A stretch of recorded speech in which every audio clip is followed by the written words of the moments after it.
몇 년 전에 경기도 과천에서 끔찍한 살인 사건이 일어났습니다. 부부가 아주 잔인하게 살해된 그런 사건이었습니다. 경찰이 수사를 했어요. 그런데 놀랍게도 그 범인을 잡고 보니까 범인이 그 부부의 둘째 아들이었습니다. 무엇 때문에 이 둘째 아들이 사랑하는 부모님을 그렇게 잔인하게 살해를 했는가, 그 원인을 이제 조사해 보았습니다. 그랬더니 이 부부에게는 아들이 둘이 있었는데 이 큰아들은 매우 영특하고 공부도 잘하고 똑똑했어요.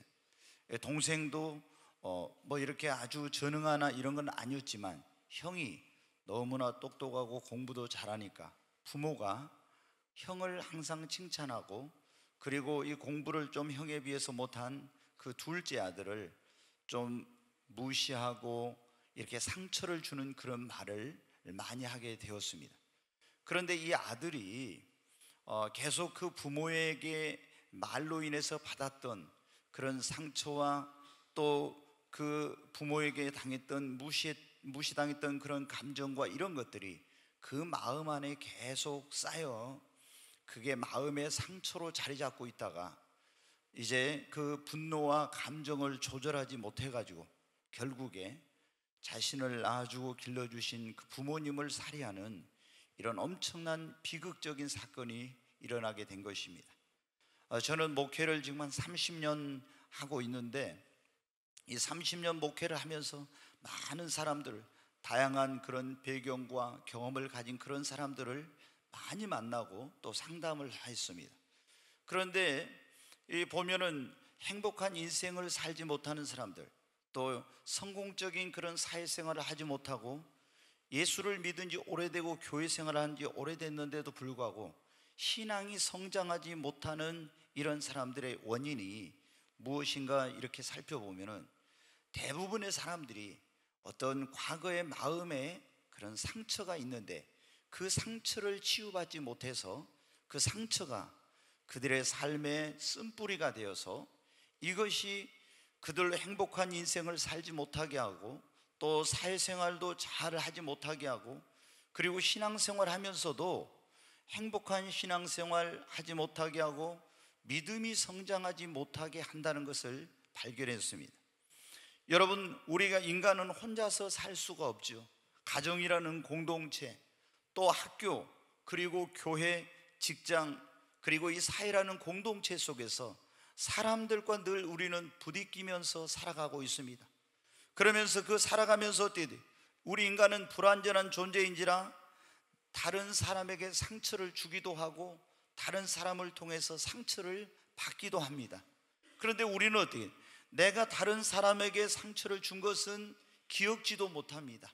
그리고 다른 사람에게로부터 그 상처를 받은 것에 대해서는 우리 마음에 그것이 크나큰 앙금으로 남아 있어서 그것이 우리의 인생을 불행하게 하고 우리로 행복한 인생을 살지 못하게 하고 또 신앙생활도 제대로 잘하지 못하게 하는 것입니다.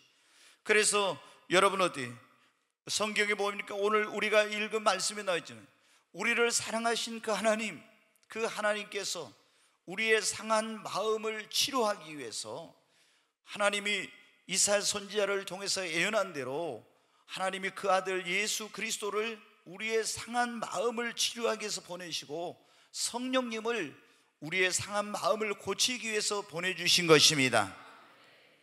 여러분, 오늘 저는 마음의 상처를 치유를 받으려면 상한 마음을 고치시는 이 하나님이라는 그런 말씀을 전하려고 하는데, 오늘 여러분 모두가 이 말씀, 마음의 상처가 있는 분들은 이 말씀을 듣고 그 마음의 상처를 치유받으시기를 주님의 이름으로 축원합니다. 여러분, 마음의 상처가 생긴 원인이 무엇일까요? 첫째는 어렸을 때 성장 과정에서 사랑받지 못하고 자란 사람들은 마음의 상처가 많이 있습니다. 제가 가정 얘기를 안 하려고 하는데 또 얘기를 하게 돼요. 저희 집사람이 결혼을 했을 때 제가 이렇게 이야기를 해보면요, 항상 자기는 못생겼다 이런 생각을 가지고 있어요. 아니야 여보, 아니 그때는 이제 여보도 아니죠. 당신은 예쁘게 생겼다고 제가 잘생겼다고 해도 제 눈에 안경이 끼어서 그런지 모르지만 제가 이쁘게 보였으니까 결혼을 했을 거 아닙니까? 그래도 우리 집사람은 어때요? 나 같은 못난이 맨날 이런 생각을 하는 거예요. 그 원인이 뭐냐면은 이제 우리 처갓집에서 우리 집사람이 둘째인데 첫째가 이제 아들이 태어났어요. 그 할머니가 또 둘째도 아들이 태어나길 바랬는가 봐요. 그 아들 낳았으니까 딸 낳았으면 더 좋아해야 될 건데 또 아들이 낳기를 바랐는가 봐요. 근데 딸이 태어났어요. 그래서 이제 우리 집사람을 못난이, 맨날 어렸을 때 못난이 이렇게 이제 한 거예요. 그러니까 어떻게 자기는 늘 못생겼다 못났다 이런 생각을 가지고 이제 성장을 하게 된 것입니다. 여러분 어디 그 오빠인 큰아들에 대해서는 아주 끔찍하게 그 할머니가 대하고, 근데 여러분 어떻게 이런 것들이 우리에게 성장 과정에서 그런 어떤 이 사랑받지 못한 것이 많은 그런 마음의 상처로 남아있게 되고, 그 사람이 그것 때문에 자존감이 낮게 되고 행복한 그런 인생 또 사회생활에서도 자신감을 결여하게 만드는 것입니다. 저는 반대로 어떻게 돼요? 우리 집에서 굉장히 사랑을 받고 자랐습니다. 착하다, 공부 잘한다, 잘생겼다 이런 소리를 늘 듣고 자랐습니다. 집안 애들도 어떻게 돼요? 야 누구만 같아라 이렇게 해가지고 제가 굉장히 사랑을 받고 자랐어요. 그래서 어떻게 돼요? 학교에 가서도 선생님에게 어디를 가서 그러니까 어떻게 돼요? 저는 굉장히 자존감이 높은 그런 사람입니다. 그래 여러분 어떻게 돼요? 그래서 제가 긍정적인 그런 낙천적이고 긍정적인 성격을 많이 가지고 있었어요. 근데 여러분 어떻게 합니까? 우리가 이렇게 어렸을 때 성장할 때 사랑받지 못하고 또 부모에게 어떤 굉장한 폭력, 물리적인 폭력이나 언어적 폭력을 당하고 자란 사람은요 상처가 많습니다. 우리 최현호 강도사님 어디 있는가? 한번 손 들어봐요. 아 저기 있구만. 제가 이번 새벽 설교 드리면서 깜짝 놀랐어요.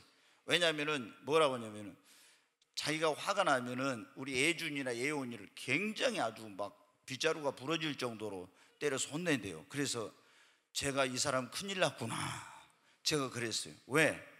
여러분 어디 이게 뭐냐면 아이들에게 훈계를 할 때도 굉장히 잘해야 됩니다. 그렇지 않으면 이게 어떻게 돼요? 그 아이에게 굉장한 마음에 상처로 남아 있어서 나중에 그거 부모와 자식의 관계가 깨어지고 어려움이 많습니다. 저도 이제 왜 제가 이런 걸 경험을 했어요. 어렸을 때 제가 아이가 어렸을 때는 뭐 PC방 이런 게 별로 없었는데 이 녀석이 어느 날 사라졌어요. 찾아보니까 이제 PC방에 간 거예요. 그래서 내가 혼을 내야 되겠다. 굉장히 이제 그날 아주 심하게 혼을 내놨어요. 제가 몇 번 그 심하게 혼을 낸 적이 있었는데 고등학교 때까지 해서. 근데 어느 날 그렇게 많이 안 됐습니다. 몇 년 전입니다. 한 6, 7년 됐나요? 어느 날 저희 아들이 저희 부부에게 와서 울면서 그러는 거예요. 저는 엄마 아빠에게 상처가 너무 많대요. 그래 충격을 받았죠. 깜짝 놀라. 뭐가 그렇게 상처를 받냐? 엄마 아빠한테 자기가 혼난 것에 대해서 그런 상처가 있다는 거예요. 그래서 저희 부부가 그날 사과를 했어요. 미안하다. 내가 우리가 너를 정말 사랑해가지고 했는데 너에게 그런 상처가 됐다면 정말 미안하다고 그런 사과를 했어요. 우리 아들이 성인이 다 됐는데, 그런데 이 아들이 그런 말을 할 때 제가 너무나 충격을 받았어요. 사랑하지만은 그 사랑이 잘못 표현될 때 상대방이 크나큰 상처가 될 수 있는 거죠. 여러분 어떻게 돼요? 우리가 언어적인 폭력으로 얼마나 또 많은 상처를 줍니까? 부모님이 자녀에게 공부 못하면 이 돌대가리 같은 녀석아, 뭐 어떤 사람은 선생님은 이 멍청한, 이런 말들이 얼마나 그 아이에게 크나큰 씻을 수 없는 상처를 안겨주는지 모르고, 또 여러분 어떻게 그 남편이 아내에게 함부로 비인격적으로 뭐 자기 아내에게 반말하면서 이런 것들이 여러분 얼마나 상처를 줍니까? 또 직장의 상사나 아니면 그리고 시아버지나 시어머니나 이런 분들이 함부로 말하는 것이 많은 우리에게 상처를 줍니다. 또 사랑했던 사람들, 연인, 그리고 믿었던 친구, 이런 사람들에게 배신을 당할 때 그것도 엄청난 상처가 되지요. 뿐만 아니라 학교를 다닐 때 친구들에게 왕따를 당한다든가 또는 이혼을 한다든가 사람들로부터 자신에 대한 험담과 비난의 소리를 듣거나 무시를 당할 때 이런 것들도 우리에게 큰 상처가 됩니다. 그리고 독선적인 태도 때문에 기대했던 일이 기대대로 안 되고 인정받을 줄 아는 인정받지 못하고 승진할 줄 아는 승진하지 못하고 승진해서 탈락한다든가 이런 등등의 일로 인해서 우리는 많은 상처를 받습니다. 교회 안에서도 여러분 보십시오. 성도들끼리 어떤 교제하고 같이 일을 하다가 신앙생활하다 서로 상처를 주고 상처를 받습니다. 근데 준 것은 모르고 받은 것만 생각을 해요. 어떤 사람은 목사님의 설교에 또 목사님 때문에 너무 상처를 받던, 어떤 목사님은 성도들한테 너무 상처를 받았다고, 또 어떤 목회자는 어떤 목사님에게 또 상처를 받았다고 그럽니다. 제가 오늘 일부에서 그런 얘기를 했는데, 예전에 제가 미국에 가서 공부를 하고 미국에서 목회를 한번 해보고 싶은 그런 마음이 있었어요. 근데 제가 미국에 잘 아는 목사님들을 통해서 미국의 실정을 알고 제가 미국에 가는 것을 접었어요. 왜 접었냐? 두 가지인데, 하나는 성령을 받았기 때문이고 또 하나는 뭐 때문에 접었냐면, 미국에서 목회하는 목사님들이 너무나 상처가 많은 거예요. 왜냐하면 이민 목회를, 한인 목회를 하는 이런 분들이, 자, 한국에서 어떤 분이 미국으로 와요. 그러면 이분들이 가서 방 얻는 것부터 시작해서 있잖아요. 운전면허 뭐 다시 발급하는 거 뭐 별걸 다 해줘요, 정말로. 그런데 그렇게 많이 도와줬는데 몇 개월이 딱 지나면 있잖아요, 교회를 딱 옮겨버리는 거예요. 이런 일들이 수도 없이 있는 거예요. 그래가지고 목사님들이 너무너무 상처가 많다는 거예요. 또 이제 한국에서 미국으로 가신 분들이, 지금은 좀 그러지만 옛날에 가신 분들이 어떻게 하냐면은 뭐 여기서 사업이 실패했거나 뭐 어려움이 있는 그런 분들이 많이 가가지고, 그래서 거기서는 과거에 뭘 했습니까? 이런 거 물어보면 절대 안 된다고 하냐. 어느 대학을 나왔느냐 뭐 이런 거 물어봐도 안 되고. 왜? 그게 이제 그분들에게 굉장히 상처를 건드리는 거니까. 그러니까 여러분, 어디 또 상처받을 일이 아닌데도 불구하고 어떤 경우에는 여러분 어디 오해를 해가지고 스스로 상처를 받는 거예요. 저는 목회를 하다 보면 그런 걸 많이 봐요. 전혀 상처받을 일이 아닌데 오해해가지고 혼자서 상처를 받아요. 그래서 시험 들어가지고 교회를 안 나온대. 그럼 왜 교회 안 나온 거 알아보면요, 혼자 상처받아가지고 시험이 든 거예요. 전혀 그런 일이 아닌데 오해를 해가지고. 여러분 어떻게 해요? 여러분 설교를 듣다가 상처받는 사람 제일 그게 어려운, 정말 그 사람은 어리석은 사람이에요. 어떤 목사님들은 여기서 막 성도를 친다고 그래요. 제 경험으로 아마 성도를 친 적은 없는 것 같아요. 그런데 이렇게 무슨 사건만 있으면 강단에 올라가서 바로 메시지로 그 공격하는 그런 목사님들이 있다고 그러더라고요. 그러면 상처를 성도들이 엄청나게 받는데, 근데 목회자도요 상처를 엄청나게 많이 받아요. 처음에 제가 목회하면서 제일 힘든 게 뭐냐면, 저는 상대방이 배신하지 않으면 절대로 배신 안 하거든요. 제가 의리파입니다. 절대 의리를 지킨 사람이요. 그런데 목회를 하면서 힘든 게 뭐냐면, 제 나름대로 열심히 도와주고 기도하고 구원하고 그 사람을 주님 앞으로 인도하고 성장시키기 위해 최선을 다했는데, 우리가 쉽게 해서 의리를 저버리고 배신하고 이제 가는 경우 있잖아요. 그럴 때 제가 상처가 되더라고요. 처음에 나도 목회를 안 했으면 어디를 가든지 열심히 신앙생활, 목사님한테 성도님들한테 사랑받고 나도 그냥 당당하게 했을 건데, 나는 계속 이렇게 싸매고 돌보고 이렇게 하다가 그래도 배신하고 가는다, 이런 것 때문에 상처가 막 처음에는 되더라고요. 지금은 이제 초월해가지고 상처를 안 받습니다. 여러분은 어때요? 우리가 인생을 살아가면서 상처를 받을 일이 생길 수밖에 없어요. 근데 여러분 상처를 안 받아야 되고, 최대한 상처를 받는 것은 빨리 여러분이 치유를 받아야 됩니다. 왜 그러냐 하면, 우리가 어떤 이유로든지 마음에 상처를 받고 그 상처를 그대로 놔두게 되면 큰 문제를 일으킵니다. 여러분, 여러 대학에 이런 사람들의 어떤 그 질병의 원인, 그리고 특별히 정신적인 그런 마음의 병의 원인을 조사했는데, 그게 뭐냐면은 많은 경우에 마음의 상처 때문에 우울증, 정신적인 질환, 그리고 화병, 이런 것이 대부분 마음의 상처를 받아가지고 그걸 치유받지 못했기 때문이라는 결과가 나와 있어요. 뿐만 아니라 여러분, 우리가 마음의 상처를 받고 그 치유하지 않으면 어떻게 우리 육신의 병도 들게 됩니다. 위장병 등 갖가지 병들이 생겨나요.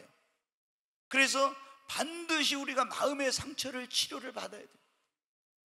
그리고 이 상처를 치유받지만 조금 전에 말씀드린 그런 사람들은 자존감이 낮아요. 그리고 자신감이 없습니다. 대인 기피증이 있어요. 인간관계를 잘 못해요. 왜? 또 상처를 받을까 봐. 그래서 여러분 어떻게 합니까? 행복한 가정생활을 못해요. 상처를 많이 받았고 그 상처를 치유하지 못한 사람들은 작은 말에도 또 상처를 받거든요. 여러분, 상처가 아물지 않았는데 우리가 지나가다 여기 보십시오. 여기가 조그만 상처가 있어요. 그럼 조금만 건드려도 이게 어떻습니까? 굉장히 아프죠. 내가 여기 상처가 없는 경우 좀 부딪힌다고 해서 무슨 이게 아픔이 있습니까? 근데 우리가 마음에 상처가 있고 치유받지 못한 사람은요, 아무것도 아닌 말 가지고 막 상처를 받고 자기는 상처받다 막 이렇게 되는 거예요. 얼마나 힘든지 모릅니다. 여러분, 이런 마음의 상처를 치유받지 못하면 직장 생활도 성공적으로 못합니다. 사회생활을 제대로 못해요. 인간관계를 원활히 못하니 교회 안에서도 여러분은 신앙생활을 행복한 신앙생활을 하지 못합니다. 여러분, 이 마음의 상처가 있고 치유받지 못한 사람들은요, 굉장히 부정적인 사고를 가지고 있고 비판적인 그런 사람이 됩니다. 왜? 상처를 받았기 때문에 굉장히 사람들에 대해서 예민하고 날카롭고 비판적이에요. 뿐만 아니라 굉장히 사람들을 믿지 못합니다. 왜? 믿었던 사람에게 상처를 받고 이런 경우에는 또 내가 그럴까 봐 사람들이 가까이 가지도 못하고 오지도 못해. 또 저 사람에게 내가 상처를 받을까 이래서 이런 것 때문에 마귀가 자주 틈을 타서 안 좋은 일이 생겨요. 내 마음의 상처가 치유되지 못하면 너희는 마귀로 틈을 타지 못하게 하는 그 상처를 통해서 마귀가 틈을 타서 굉장히 어려운 일을 많이 우리에게 가져다 줍니다. 뿐만 아니라 작은 일에도 조금 전에 말씀 쉽게 상처를 받고 자신도 다른 사람에게 또 다른 상처를 주고, 그리고 그것이 자신의 삶을 파괴하고 인생을 망칩니다. 여러분, 연산군 그 왕을 잘 아시죠? 폭군으로 알려진. 근데 여러분, 원래는 연산군이 처음부터 그렇게 나쁜 사람이 아니었어요. 어렸을 때는 굉장히 영특하고 착한 그런 왕자였어요. 근데 원래 이 연산군의 그 어머니가 뭐냐면, 이 어머니 윤 씨는 이 궁전에서 뭐냐면은 상궁이었어요. 그런데 그 연산군의 아버지가 성종인데, 성종이 이 윤상궁을 사랑해가지고 이제 그 총회에서 그 사이에서 이제 임신이 돼가지고 이 상궁이 왕비가 된 것입니다. 그런데 그때 이 성종의 어머니 그 인수대비는 조선 그 이조 500년 역사에서 아주 그런 아주 한학과 이런 모든 것이 뛰어난 탁월한 그런 아주 똑똑한 여자였어요. 근데 이 인수대비가 윤 씨를 볼 때는 어떻게 됐어요? 이 굉장히 자기 성에 마음에 안 드는 거예요. 그런데 이 윤 씨가 어떻게 했습니까? 어떻게 그 성종하고 뭘 하다가, 여러분 사극을 좋아하시는 분들 다 알 거예요. 얼굴인가 어디를 이렇게 손가락으로 해가지고 핥히게 됐어요. 그것이 이제 이 인수대비에게 알려져 가지고 결국에 중전의 그 지위에서 폐위를 당하게 되고, 이제 오늘날로 말하면 가택연금을 당하게 됩니다. 근데 많은 이 궁궐의 중신들이 가서 대비에게 말했습니다. 용서해주고 이렇게 좀 하라고. 근데 이 인수대비는 굉장히 아주 대쪽 같은 사람이에요. 그래서 사약을 내려가지고 이 연산군의 어머니 인수대비가 이제 죽게 되었습니다. 어린 왕자였던 연산군의 마음에 씻을 수 없는 엄청난 상처와 그런 아픔을 가져다 주게 되었습니다. 이 착하고 착했던, 그리고 똑똑했던 이 소년인 연산군의 마음에 그런 마음의 상처가 남았는데, 그 연산군이 성장해서 이제 어디 계세요? 왕이 되어 권좌에 오르게 되었습니다. 그리고 그 마음에 치유받지 못한 상처가 드디어 삶으로 폭발이 된 거예요. 그래서 난폭한 그런 왕이 되고 정말 상상할 수 없는 그런 일들을 이제 저지르게 되고, 많은 사람을 불행하게 만들고 국군을 쇠퇴시키고 자신의 인생을 망치는 그런 불행한 왕이 되고 만 것입니다. 여러분, 이와 같이 마음의 상처를 치유받지 못하고 그대로 두면은 불행한 삶을 살게 되고 자신의 인생을 망칠 뿐만 아니라 다른 사람의 삶에도 아주 파괴적이고 나쁜 그런 영향을 미치게 됩니다. 그래서 행복한 인생, 건강한 삶, 축복된 삶을 살려면 반드시 우리는 마음의 상처를 치유를 받아야 됩니다. 여러분, 그러면 우리 마음의 상처를 치유를 받으려면 어떻게 합니까? 마음이 상한 자를 고치게 오신 예수님을 나의 구원자와 나의 치료자로 여러분 영접해야 합니다. 하나님께서 예수 그리스도를 이 땅에 보내신 것은, 오늘 여기 보면은 그분이 포로된 자를 자유케 하고 눌린 자를 해방을 시켜주고 마음이 가난한 자에게 복음을, 그리고 마음이 상한 자를 고치기 위해서 예수님을 보내신 것입니다. 여러분이 성장 과정 속에서, 인간관계 속에서 어떤 속에서 상처를 받았든지 간에 그 여러분의 상처를 치유할 수 있는 정말 유일한 치료자는 예수 그리스도밖에 여러분 없는 것입니다. 우리가 육신의 병이 들었을 때 어떻게 합니까? 병원에 갑니다. 그리고 의사에 가서 치료를 받고 처방전을 받아 약을 먹고 주사를 맞고 여러 가지 치료 방법을 통해서 치료를 받습니다. 여러분, 우리 육신의 병은 이 세상의 의사도 고칠 수 있지만 그러나 마음의 병은 고칠 수가 없어요. 우리의 상한 마음을 고치실 수 있는 분은 오직 여러분 어떻게, 하나님의 아들이신 예수 그리스도, 나를 죄에서 구원하실 뿐만 아니라 나의 상한 마음을 고치게 오신 치료자 되신 예수 그리스도만이 나의 마음을 고쳐주실 수 있습니다. 여러분이 예수님을 마음의 문을 열고 여러분의 구원자와 주님으로 영접하시고 그리고 치료자 되신 예수님을 여러분의 마음의 치유자로 여러분 환영하시기를 바랍니다. 주님, 나의 상한 마음을 고쳐 주시옵소서.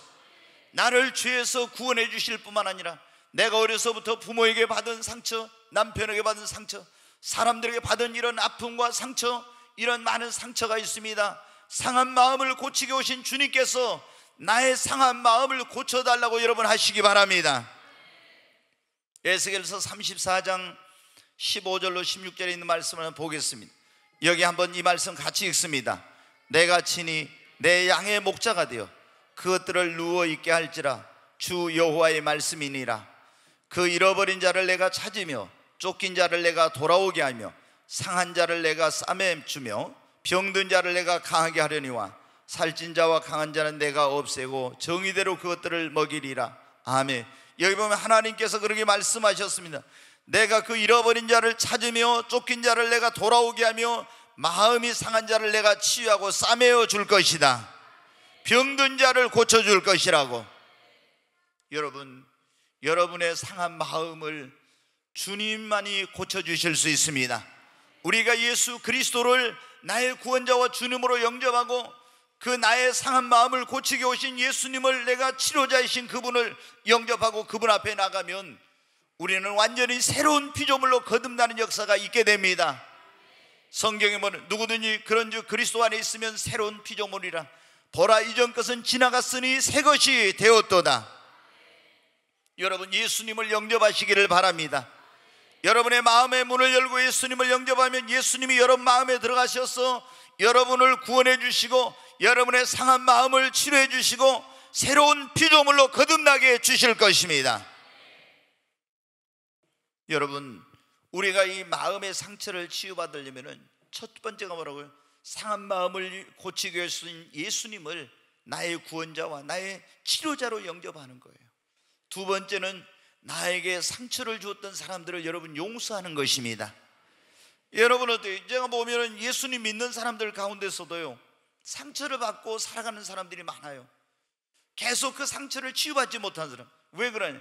예수님 믿었으면서도 과거에 상처를 줬던 사람들을 용서하지 못하고 예수님 믿고 난 다음에 상처를 준 사람들을 용서하지 못했기 때문에 그런 거예요.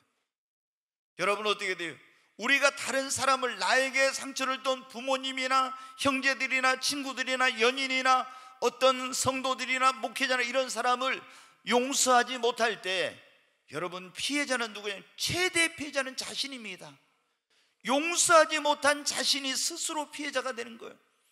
여러분, 나에게 상처를 준 그 사람들을 용서할 때 비로소 내 마음의 상처가 치유가 되는 것입니다.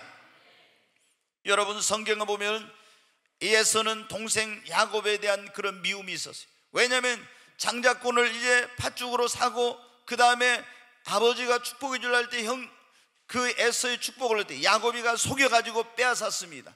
그것에 대한 상처가 많이 있었어요. 근데 그 상처가 치유되지 못했기 때문에 그 인생이 불행하게 된 거예요. 근데 요셉은 여러분 보십시오. 형들이 자기를 애굽에 여러분 노예로 팔아버렸습니다. 사랑하는 형제들에게 배신을 당하고 노예로 팔려갈 때 얼마나 마음에 상처가 많았겠습니까? 그리고 여러분 어떻게 돼요? 또 보디발을 가서 열심히 정말 일해서 그 집을 복되게 했는데 보디발의 아내가 자기에게 자기를 범하려고 했다고 그런 누명을 씌워가지고 감옥에 보낼 때 얼마나 배신감과 큰 상처가 있었겠습니까? 그러나 요셉은 어떻게 돼요? 그런 사람들을 용서함으로 그 마음의 상처를 가지고 있지 않았습니다. 그렇기 때문에 축복된 삶을 살게 된 거예요. 그 마음속에 형들에 대한 미움과 증오심, 상처를 가지고 보디발 아내에 대한 그런 그 용서하지 못한 마음을 가지고 있었으면 이런 축복된 삶을 살 수 없었어요. 여러분이 진정으로 마음의 상처를 치유받기를 원하면 여러분에게 상처와 아픔을 준 사람들을 용서하시기를 바랍니다. 2차 세계대전 때 여러분 아실 거예요.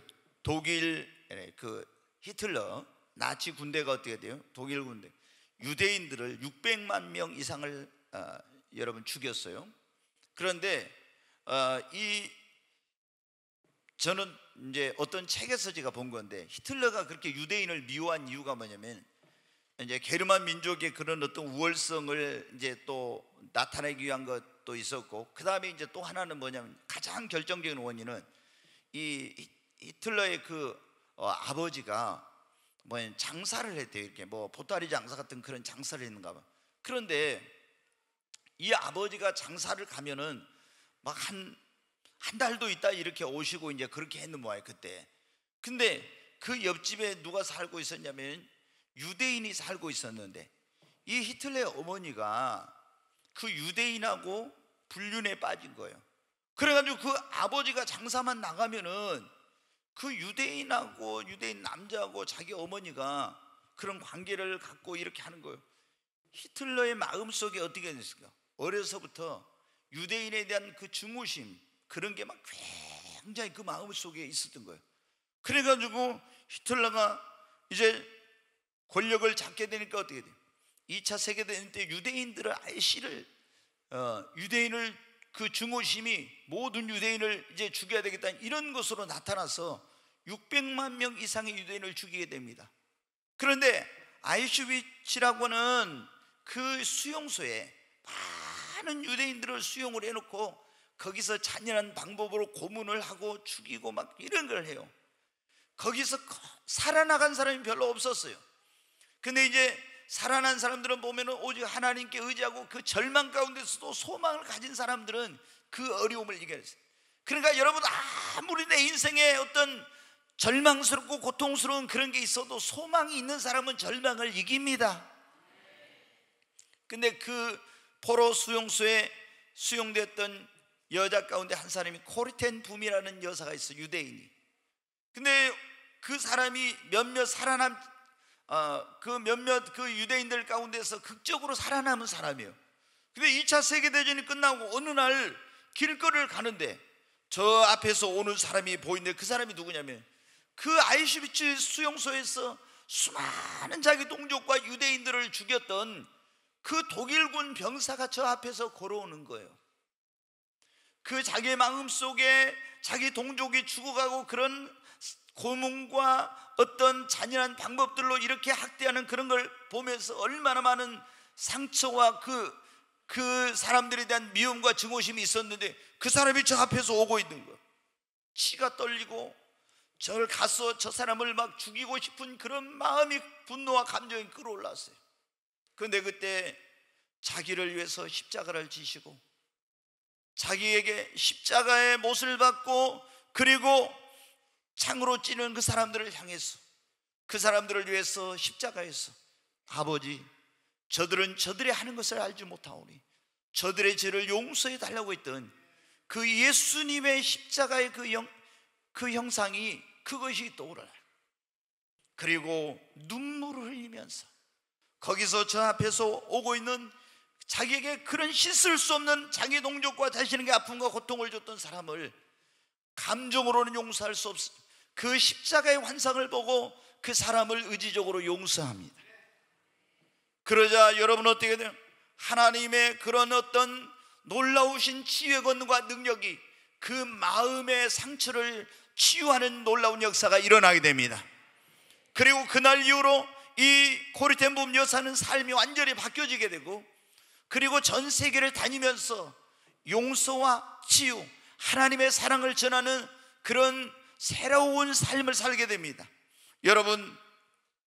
여러분에게 아픔과 상처와 고통을 주고 여러분의 마음에 씻을 수 없는 그런 고통을 안겨준 그런 사람들을 오늘 이 시간 주의 이름으로 용서하시기를 바랍니다. 우리의 감정으로는 도저히 용서할 수 없는 그런 사람이 있어요. 주님, 나는 내 느낌으로, 내 감정으로는 도저히 용서할 수 없지만 여러분이 주님의 이름으로 의지적으로 용서하시기를 바랍니다. 우리가 마음의 상처를 치유를 받아야 돼요.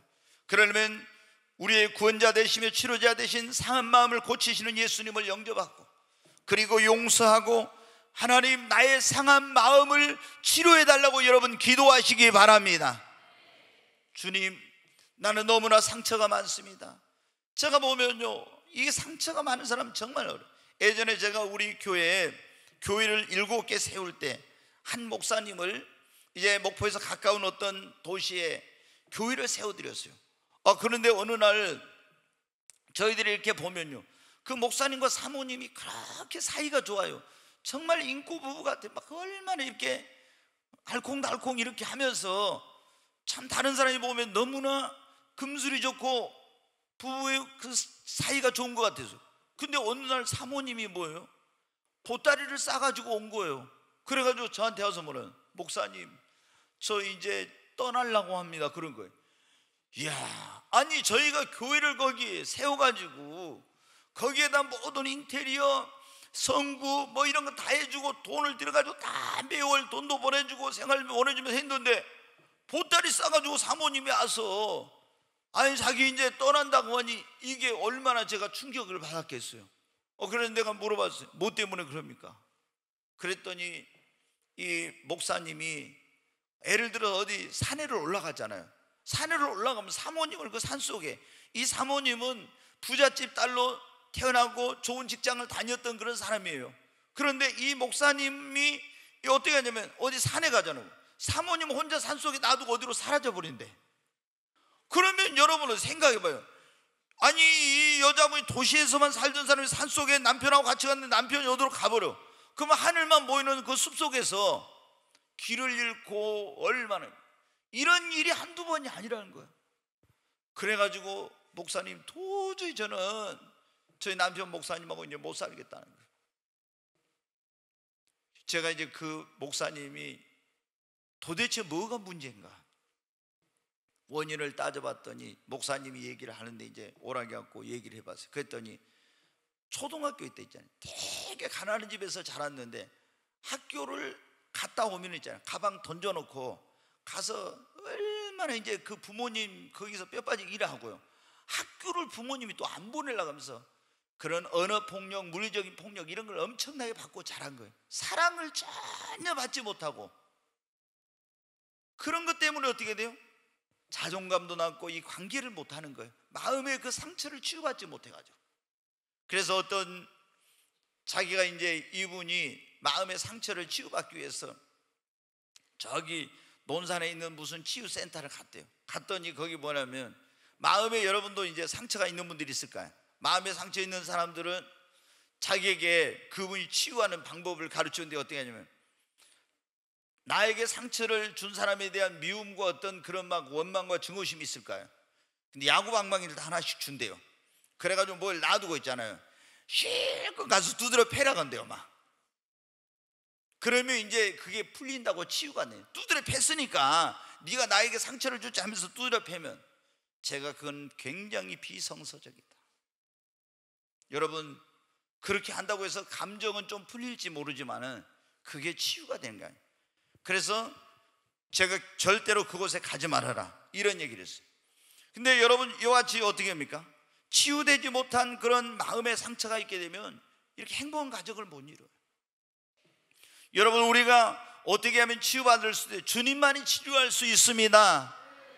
주님 내 상한 마음을 고쳐주시옵소서. 치료자 되신 주님께서 내 상한 마음을 고쳐달라고 여러분 기도하십시오. 주님은 만병의 치유자이십니다. 여러분은 조금 전에 말씀드린 우리가 위장이 고장나면 뭐 내과 뭐 이런 소화기내과 이런 데 가야 되죠. 또 어디 외적으로 문제가 있어요. 외과를 가야 되고 이러죠. 그러나 여러분 우리 마음의 병은 의사가 고치지 못해요. 오직 주님만이 우리의 마음을 치료할 수 있습니다. 여러분이 상한 마음을 고치시는 주님께 나의 병든 마음, 상한 마음을 고쳐달라고 기도하십시오. 주님이 어떤 방법으로 고치냐? 여러 가지 방법이 있는데 말씀을 통해서 우리를 치료하여 주십니다. 시편 107편 20절 한번 보겠습니다. 시편 107, 네, 같이 읽습니다. 그가 그의 말씀을 보내어 그들을 고치시고 위험한 지경에서 건지시는도다. 아멘. 네, 우리가 하나님 앞에 나의 마음을, 상한 마음을 고쳐달라면 하나님이 그의 무엇을 보내서요? 말씀을 보내어 그들을 고치신다고 했습니다. 여러분 우리가 우리 마음을 고치는 가장 좋은 약은 신약과 구약이라고 하는 약입니다. 신약과 구약이 무슨 약이에요? 하나님의 말씀입니다. 이 신약과 구약 두 제만 제대로 먹으면은 반드시 우리 마음의 상처가 치유가 됩니다. 하나님께서 말씀을 읽을 때 이 말씀을 통해서 내 상한 마음을 치료해 주십니다. 오늘같이 선포되는 치유의 말씀을 통해서 여러분의 상한 마음을 치료해 주시고, 그리고 애언의 은사를 가진 하나님의 종의 애언 기도를 통해서 그 들려지는 말씀을 통해서 우리의 상한 마음을 치료해 주세요. 저는 수만 명이나 되는 사람을 기도를 했습니다. 애언 기도, 축복 기도 했는데 마음에 상처가 있는 사람들이 많아요. 근데 저한테 올 때 저도 그분도 저한테 얘기하고 나도 그분하고 무슨 얘기를 안 해서 딱 기도했는데 주님이 그분의 상처를 만지시는 거예요. 그러면서 하나님이 종의 입술을 통해서 말씀을 주시면 많은 마음의 상처를 가진 사람들이 눈물을 흘리면서 그 종의 입술을 통해서 성령이 들려주시는 그 말씀을 듣고 마음의 상처가 치유되고 회복되는 역사가 일어나요. 여러분 오늘 이 말씀이 여러분을 치유하고 살리는 말씀이 되기를 바랍니다. 여러분 하나님이 우리의 상한 마음을 고치십니다. 어떻게 고치냐? 성령님의 기름 부으심을 통해서. 여기 그랬잖아요. 주 여호와의 영이 내게 내리셨으니 이는 여호와께 내게 기름을 부으사 가난한 자에게 아름다운 소식을 전하게 하려 하시면 나를 보내사 마음이 상한 자를 고치며. 아멘. 네, 누가복음 4장 18절 말씀을 한번 보겠습니다. 이 킹 제임스 버전으로 있는 건데 우리 성경에 좀 이게 빠진 게 있어 제가 더 정확한 원문에 번역한 것을 이제 찾아가지고 여러분에게 보여드리는 건데 같이 한번 읽겠습니다. 주의 영이 내게 임하시니 이는 가난한 자들에게 복음을 전하게 하시려고 내게 기름을 부으심이라. 그가 나를 보내셨으니 이는 마음이 상한 자를 치유케 하시며. 아멘. 예수님께 하나님께 성령을 기름 부어가지고 보낸 것은 뭐냐면 이는 마음이 상한 자를 뭐 하기 위해서요? 치유하기. 성령의 기름 부음이 나에게 임하면 상한 마음이 치료됩니다. 제가 성령 임하고 나서 98년 7월 24일 하늘이 열리고 주님 만나고 성령 임하고는 이제 몇 개월 됐을 거예요. 어느 날 카나다에서 내적 치유로 이 상처를 치유하는 그런 것으로 유명한 목사님이 한국에 오셨어요. 제가 기도해 봤어요. 주님. 그랬더니 그 여자 목사님인데 가라고 그러더라고. 그래서 제가 갔어요. 근데 그분이 이제 치유에 대한 말씀 전하시고 나서 쭉 사람들을 안수를 하더라고요. 제가 안수를 좀 아무에게나 안수를 안 받는 성격이거든요. 어떻게 하지? 받을까 그만둘까 했더니 너 안수를 오늘 받으라 그래요. 제가 안수를 받았어요. 그리고 이제 그날 왔는데 우리가 매일 9시부터 10시까지 기도회가 있잖아요. 지금은 그렇지 않지만 예전에는 이 성전 저쪽에서 이쪽으로 오기 전에는 매 그때만 기도회 9시 기도회 끝날 때 가서는 꼭 제가 안수 기도를 해줬어요. 근데 그날 안수를 하니까 안수를 받은 사람들이 막 쓰러져 가지고 막 통곡을 하면서 막 우는 거예요. 어떤 사람은 또 그 다음날 막, 저희 집사람도 그런 사람이 아닌데 막 깔깔깔깔깔 하고 주체할 수 없는 막 웃음을 막 웃는 거예요. 그래서 제가 주님께 물어봤어요. 아니 너무나 막 심한 통곡, 너무나 또 깔깔깔 하니까 뭐는 주님이, 저 마음에 상처가 있는 사람들이 성령이 임하셔서 그걸 만지니까 그 상처가 치유되면서 눈물을 흘린다는 거예요. 어떤 사람은 웃으면서 성령이 만지니까 치유가 된다고. 여러분, 성령님이 임하면, 그분이 우리의 마음에 오셔서 만지시면 우리의 상한 마음이 치유됩니다. 우리의 위로자 되시며 치료자 되신 보혜사 성령께서 오늘 여러분의 상한 마음을 만져주시고 치료해 주시기를 주의 이름으로 축원합니다. 제가 내적 치유의 은사를 주님이 주셨어요. 그래서 내적 치유의 은사를 가지면 어때요? 이 안수를 받으면 우리의 상한 마음이 치료되는 역사가 일어납니다. 여러분, 그리고 우리가 이 상한 마음이 치료되려면 좋은 사람을 만나야 돼. 상처받는 건 뭐냐면 이제 뭐 좀 안 좋은 그런 관계들 때문에 그러지만, 좋은 사람, 이게 뭐냐면 좋은 사람이란 게 늘 칭찬해주고 격려해주고 위로해주고 사랑을 베풀고 이런 사람을 만나면요, 과거에 제가 그러잖아요. 내가 과거에 어떤 상처가 많았어도 그런 것들이 어떻게 돼요? 치료가 되고 회복이 되는 거예요. 예전에 우리 집사람이, 아까 제가 말씀드렸잖아요. 제가 볼 때는 우리 집사람은 그래도 아름다운 여인인데, 우리 집사람은 항상 뭐라고 해요? 나는 못생겼던 거. 아니야 여보, 당신은 못생긴 게 아니에요. 내가 그래도 어떻게 돼? 하도 그 할머니한테 못난이라는 소리를 들어가지고 자기는 못생겼다 늘 이런 생각을 가지고 있는. 근데 어떻게 했습니까? 여러분, 이제 계속 성령이 주시는 말씀, 제가 이렇게 이제 그 성령이 주시는 말씀을 전하니까 이게 자신의 어떤 치유가 되고 회복이 되는 거예요. 그런데 어디 가지고, 저하고 이제 어디 갔을 때 목사님들이 그럽니다. 사모님이 되게 미인이시네요. 저한테 그래요. 그러면 우리 집사람이 와갖고, 저 사람이 나한테 듣기 좋은 말로 미인이라 했지, 이렇게 생각을 하는 거예요. 예, 미인이라고 했다고. 어떻습니까? 우리 저기 민영애 씨가 좀 괜찮아요? 우리가 이 세상에 70억의 인구가 있는데 다 하나님께서 여러분을 독특하게 만드셨습니다. 우리가 비교 의식을 갖지 말고 창조 의식을 가져야 됩니다. 70억 명의 모든 사람의 뇌 구조가 다 다르고요, 다 모든 것이 다 다릅니다.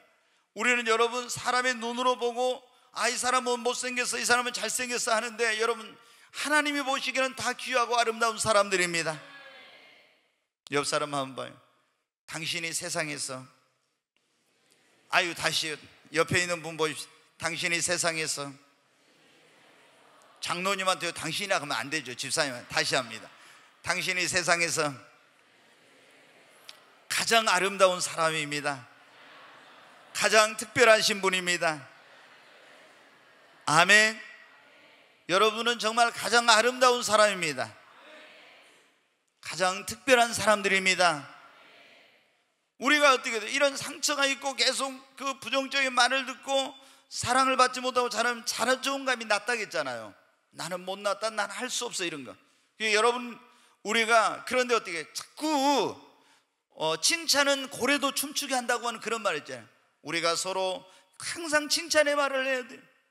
그리고 격려의 말, 위로의 말, 사랑의 말, 그리고 사랑을 받으면은 마음에 상처가 있었던 이런 사람들도 자꾸 칭찬을 받고, 그리고 자꾸 어떻게 돼요? 사랑을 받고 자꾸 격려와 그리고 용기를 주는 이런 걸 하게 되면 어떻게 돼요? 여러분, 마음의 상처가 단번에 치유 안 되지만 점점 치유되고 나중에 완전히 치유되는 것입니다. 여러분, 오늘 나가면서 민영의 사모 얼굴 한번 보십시오. 이요셉 목사를 만나가지고 사랑받고 이렇게 하다 보니까요, 옛날에 결혼하기 전에는 제가 지난번에 말씀드렸죠, 얼굴에 깨가 좀 있어갖고요, 저 깨를 어떻게 떨어야 되나 제가 그랬는데, 이걸 떨어버리고 그 다음에 얼굴에 그늘이 있었는데 지금은 쨍하고 해뜰 날 여러분, 우리가 예수님을 우리 마음에 영접하면 어떻게 돼요? 사단은 어둠의 영이잖아요. 마귀가 우리 안에, 내가 상처가 치유되지 못하면 그걸 통로가 돼서 마귀가 내 안에 틈을 타요. 그러면 사람의 얼굴도 어둡고 삶도 어둡고 모든 것이 어두워져. 근데 예수님은 무엇입니까? 예수 그리스도는 이 세상에 오신 생명의 빛이십니다. 빛이 오면 어둠은 물러갑니다. 내 안에 예수님을 영접하면 내 표정이 밝아져요. 내 삶이 밝아집니다.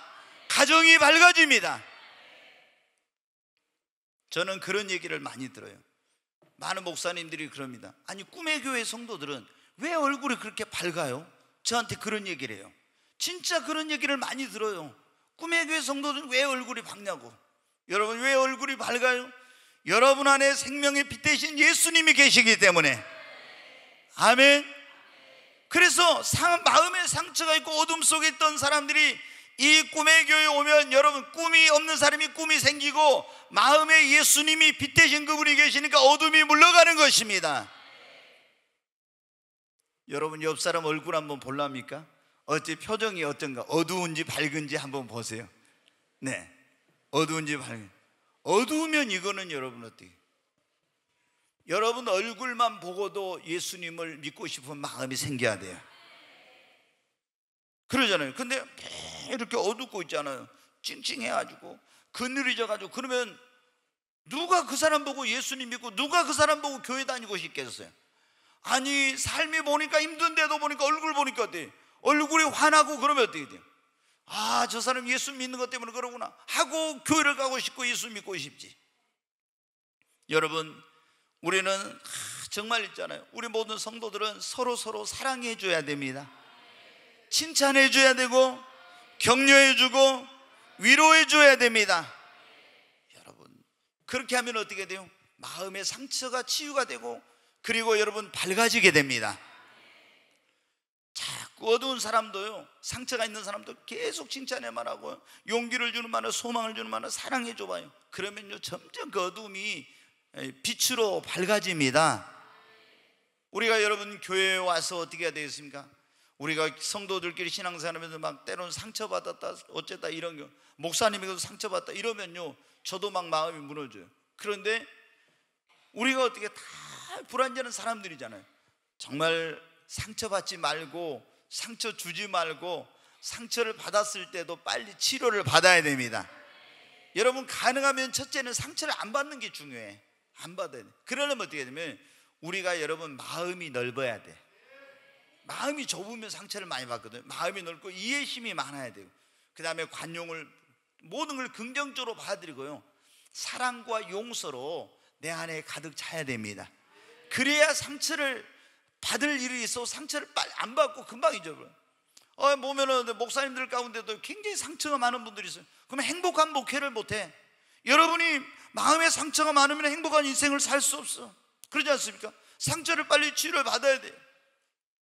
그리고 상처를 안 받아야 되지만 받은 경우도 있는데 빨리 그 상처를 치유하고 여러분 거기서 벗어나야 됩니다.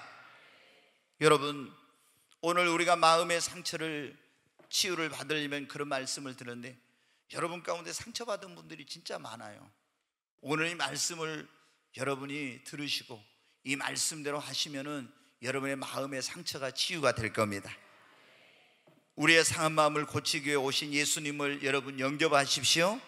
그리고 용서하세요. 여러분의 상처를 줬던 사람들 용서해요. 용서하지 않으면 여러분이 피해자가 되고 여러분이 그 상처가 치유가 안 돼요. 그래서 불행한 인생을 살아요.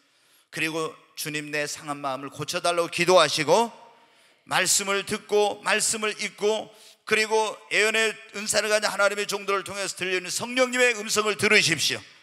하나님의 성령의 기름 부음이 있는 곳에 오세요. 그러면은 여러분의 마음이 치유가 됩니다.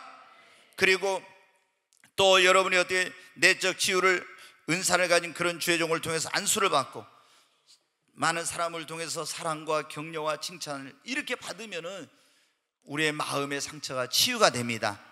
오래된 마음의 상처는요 한두 번에 그냥 치유되는 게 아니에요. 우리 오래된 병은 치유하려면 그만큼 시간이 오래 걸리잖아요. 그러나 여러분이 계속 사랑받고 이런 칭찬을 받고 격려와 위로의 말을 듣고 하면은 여러분이 어느 때 자기도 모르게 그 마음의 상처가 치유가 돼요. 행복한 신앙생활을 하게 될 줄로 믿습니다. 그래서 마음의 상처가 치유가 된 사람은 굉장히 밝아요. 대인관계도 잘합니다. 그래서 전도도 잘합니다. 그리고 어디를 가든 사회에 적응이 잘하고 성공적인 그런 삶을 살 수가 있습니다. 우리 하나님의 뜻은 여러분 모두가 어떻게 돼요? 다 상한 마음을 고침을 받고 행복한 인생을 살기를 원합니다. 사회적으로 여러분이 성공하기를 바라요. 여러분이 행복한 신앙생활 하기를 주님은 원하십니다.